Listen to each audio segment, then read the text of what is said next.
In this episode of The Dispatch, a hot Model A, Model T engine rebuild pipe dream, living the dream in Japan, the modern form, and a presidential speedster. I've been busy with my day job over the last few weeks and haven't had a lot of time for car stuff. But I haven't been idle. I've been collecting odd and interesting posts from all over the interweb and saving them so that I could present them to you here, whether you like them or not. I scrape the old car gunk off the boots of the interweb so you don't have to. Content warning. I use quite a few AI-generated images in my videos just to help the narrative. I've decided to start tagging any AI images that I use just to be forthright about their provenance.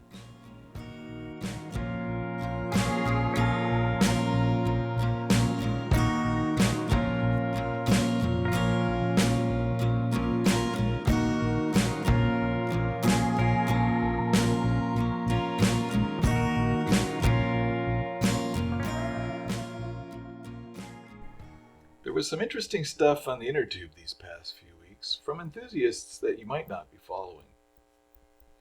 Model A Mabel is a YouTube channel that, in the creator's own words, will document my experience in owning a Ford Model A for the first time. It will be from the perspective of a non-mechanic. The channel is unlike others with a similar theme. At Model A Mabel, the creator, Jim, does his own thing in his own way. I recommend it. Just be prepared for the production to be a little creative. Jim is in Tucson, Arizona. In a recent episode, he investigates the cause of an apparent overheating in his 1930 two-door using a thermal camera. He made some curious discoveries. For one thing, he discovered an apparent hot spot in his radiator, where the running temperature appeared to be over 108 degrees Celsius. That's over 226 Fahrenheit. So that was alarming. And he found some cold spots too. Upon further investigation, he determined that the hot spot was over 168 degrees Celsius. That's 336 Fahrenheit. That temperature should sound off alarm bells in your head. Water glycol antifreeze boils at about 106 degrees Celsius at atmospheric pressure. And since the Model A cooling system is not pressurized, something funky is going on here. The temperature at any point in a Model A radiator should never exceed the boiling point of the coolant. That's just not how phase transformation chemistry and thermodynamics work. I give Jim credit. He figured out what was amuck. He shares his struggles and his discoveries and successes openly and honestly. It's refreshing to see such authenticity on the InnerTube. Jim discovered that his thermal camera was reading the cold, plugged radiator tubes relatively accurately. But the unrealistically high readings were actually the thermal emissions of the exhaust manifold shining through the openings between the fins in the radiator. The thermal camera works on the line of sight principle.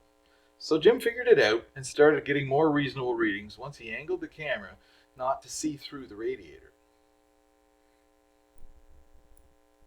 Jim, if you're watching this, another good way to make sure you don't have this problem is just to hold up a sheet of cardboard between the radiator and the engine while you're capturing thermal images. Any sort of thermal break will work. I probably shouldn't give away the final result here, but I will. Jim found that the radiator was running at a much more reasonable temperature, in the 68 degrees Celsius range. That's 155 Fahrenheit. Another snag that Jim was chasing was persistent coolant overflow through the overflow tube.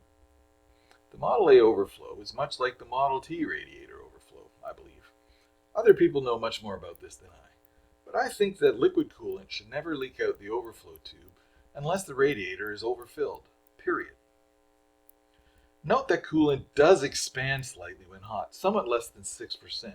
So if you fill the coolant until it starts to overflow, then it will overflow even more a little bit when it heats up. But it will stop, and then you're at the maximum fill level. Now steam and a little condensate coming out the overflow is a different thing. Generally, you want to avoid having your cooling system boiling. If the inside of your cooling jacket is clean, and if the water pump is working, and if your radiator is clean inside and out, and if there aren't too many blocked tubes, and if your engine isn't running too lean, Your coolant shouldn't boil, except maybe on a very hot day on a slow, long climb. But don't get freaked out if you see an antique car boiling over a bit. Boiling is a sign of overheating, but boiling is actually a very good way to remove heat from the engine. The latent heat of vaporization, also known as the enthalpy of vaporization or heat of evaporation, is huge. This means that an enormous amount of heat is removed from your engine as the water molecules get torn apart from one another by breaking the strong hydrogen to hydrogen bonds between H2O molecules. This forms gaseous water vapor, also known as steam. If you see an old car boiling its radiator, it's okay. Just make sure it doesn't run low on coolant, let it rest until the boiling stops, and add coolant or water immediately to replace the gaseous water vapor, steam, that escaped. Then carry on. Coolant coming out of the overflow tube and apparent overheating are not related. An overheating engine doesn't start pushing coolant out the overflow tube. Okay, maybe a boiling engine will burble a little bit through there, but generally they're not the same thing. Coolant coming out the overflow tube is from an overfilled radiator.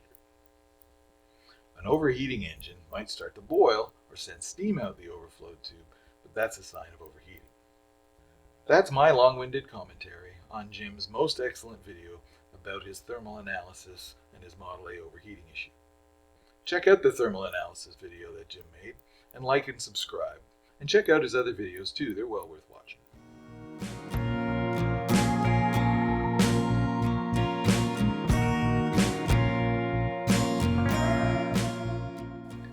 Let me introduce you to a channel called Sailing SV Pipedream. In his most recent video, Bob details the rebuild of his Ford Model T engine. The title is A Dull Video About Rebuilding My Ford Model T Engine.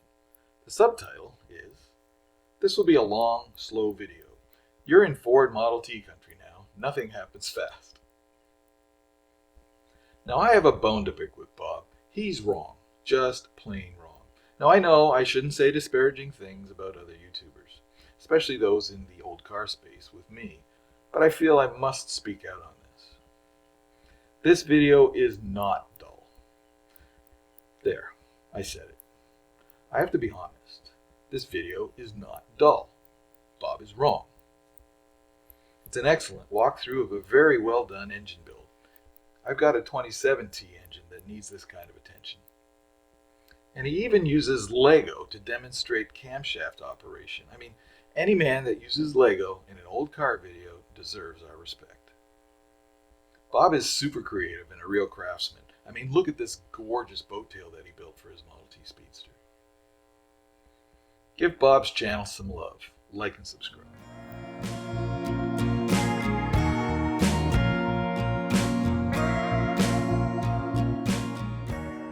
Let me introduce you to a couple of Instagram feeds that are worth your time. Meet Takata. Please forgive me if I'm pronouncing that wrong. His Instagram feed is called mostly_tin_Lizzie. Mostly Tin Lizzie. This fellow is living the dream in Japan. He has a hot rod shop in Tokyo and lives outside the city in a beautiful country home. He rebuilds old Mustangs and classic motorcycles, and on Sundays he goes for a drive in his Model T. I mean, this guy is so cool that he puts in different spark plugs each Sunday to suit his mood. His photography is gorgeous. His could be the best Instagram feed ever. Another feed worth your time is called Ivan Margolius. Again, I hope I'm pronouncing that right. Ivan's feed is simply his name, Ivan_Margolius. His Wikipedia page lists him as an architect, author, and automotive historian. Yes, this auto enthusiast has his own Wikipedia page. Maybe someday I'll have a Wikipedia page. Nah, that's never going to happen.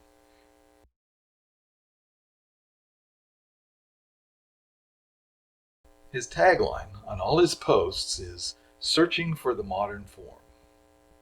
Now, I can't presume to appreciate the significance of this phrase, but to me, he seems to be searching for early car designs that were ahead of their time and were striving for streamlining and natural shapes in their design.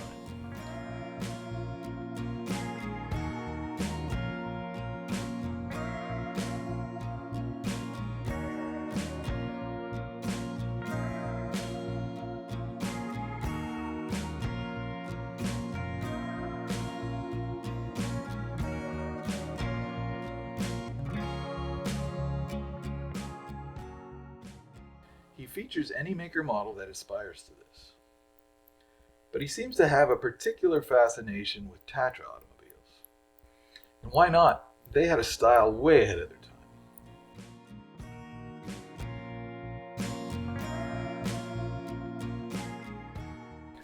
Ivan's Instagram feed introduced me to this Tatra ad from 1934.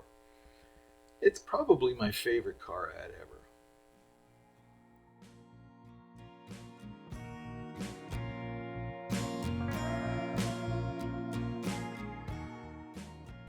To wrap things up on Instagram, let me show you this short film. It introduces an early mobile phone.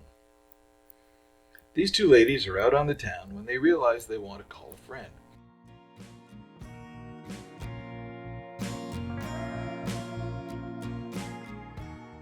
Well, it's a mobile radio, not a phone, but you get the idea.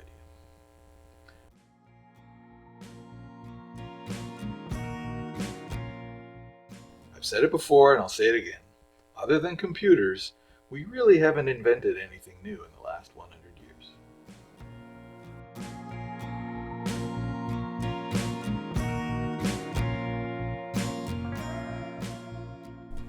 Over on Facebook, I stumbled on this magnificent beast, posted by Terry Weber.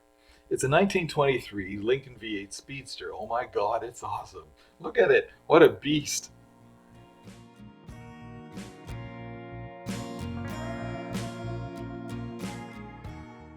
It immediately reminded me of Bruce Klepinger's new Lincoln Speedster project.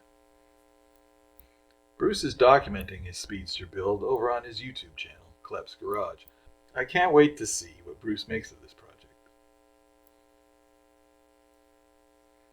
Bruce pulled this car out of the weeds and has begun repairing and restoring it. Considering how many decades it sat out in the weather, it's remarkable how solid it is.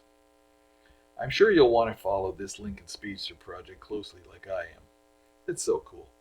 I can't wait to hear how it sounds.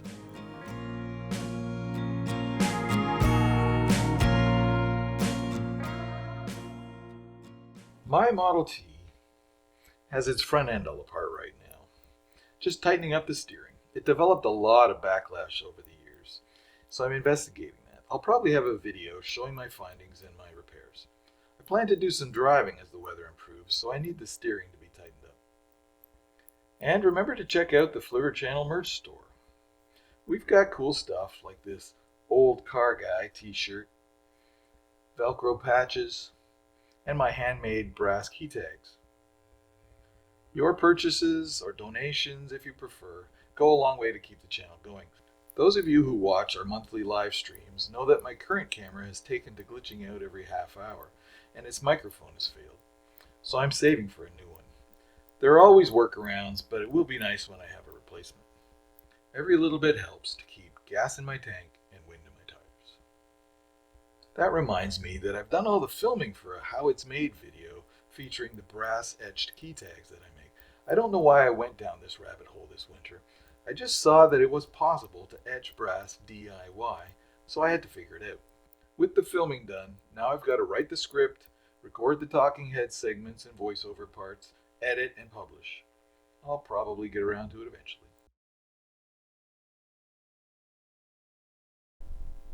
And I haven't forgotten that I promised more live drive episodes. I'm planning interesting routes and maybe even a special onboard guest at some point. But give me some time. I mean, it was still snowing here last week.